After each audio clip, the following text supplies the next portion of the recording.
રાજકોટ શહેરમાં કરુણા ફાઉન્ડેશન સહિતની સંસ્થાઓ દ્વારા પક્ષીઓ માટે તાત્કાલિક મદદ માટે આગળ વધ્યા છે। પક્ષીઓને દૂરીના કારણે થતા ઈજાઓને ધ્યાનમાં રાખીને શહેરના જુદા જુદા 16 સ્થળો પર ટેમ્પરરી હોસ્પિટલ ઊભી કરવામાં આવી છે। એક જ દિવસમાં 1000 જેટલા પક્ષીઓ દૂરીના કારણે ઈજાગ્રસ્ત થયા, જેમાંથી 200 પક્ષીઓના મૃત્યુ નિપજ્યા છે। કરુણા ફાઉન્ડેશન અને સ્થાનિક સંસ્થાઓ દ્વારા આવા પક્ષીઓને તરત જ સારવાર પૂરી પાડવામાં આવી રહી છે। આ સંસ્થાઓના કાર્યકરોએ જણાવ્યું કે અમે સતત દોડતા રહીશું અને દરેક ઈજાગ્રસ્ત પક્ષીને યોગ્ય સારવાર અને સહાયતા પૂરી પાડવા માટે પ્રયત્નશીલ રહીશું। તેઓએ વધુમાં ઉમેર્યું કે હજુ પણ ઈજાગ્રસ્ત પક્ષીઓની સંખ્યામાં વધારો થઈ રહ્યો છે અને તેમને તાત્કાલિક સારવાર પૂરી પાડવી અતિ મહત્વપૂર્ણ છે। કરુણા ફાઉન્ડેશનના સ્વયંસેવકો અને અન્ય કાર્યકરો દ્વારા પક્ષીઓને બચાવવા અને સારવાર માટે લાગણીશીલ અને તત્પર પ્રયાસો કરવામાં આવી રહ્યા છે। આ પ્રકારની મદદથી ઘણા પક્ષીઓને જીવનનો નવેસરથી આશ્રય મળે છે અને તેમના જીવનને સંકટમાંથી મુક્ત કરવામાં આવે છે।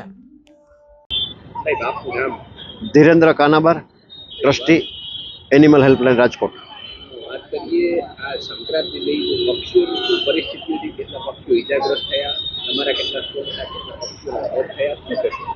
અમારા ટોટલ 6 આવા કંટ્રોલ રૂમ છે જ્યાં પતંગના દોરાથી, તીક્ષ્ણ દોરાથી પક્ષીઓ ઘાયલ થાય છે। એવા 6 સેન્ટરો અમે રાજકોટમાં ચાલુ કર્યા છે।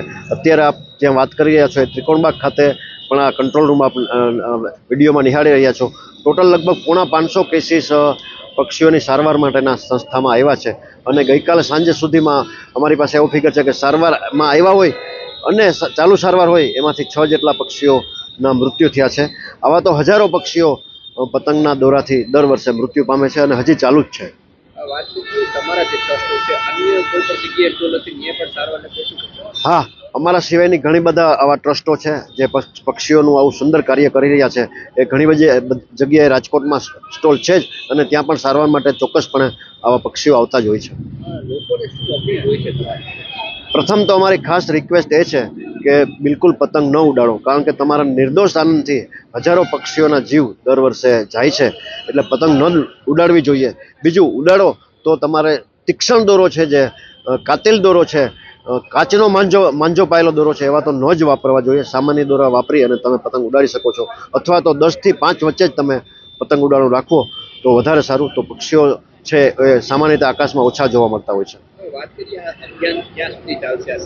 આ અભિયાન તો અમે આજ સાંજ સુધી ત્રિકોણબાગ ખાતે ચાલશું, પણ અમારી હોસ્પિટલ છે એ તો 24 કલાક કાર્ય કરતી હોય છે, એટલે બને છે 10 દિવસ સુધી આ બધા કેસીસ આવતા રહેશે। કારણ કે ક્યાંય દિવાલ ઉપર, ક્યાંય મેડી ઉપર, ક્યાંય અગાસીમાં દોરા લટકતા હોય છે, ઝાડ ઉપર દોરા લટકતા હોય છે, કે ક્યાંય તાર ઉપર દોરા લટકતા હોય છે। એને કારણે તો હજી પક્ષીઓને ઘવાવાનું બનશે જ, તો લગભગ 10 દિવસ સુધી આ કેસીસ આવ્યા કરશે।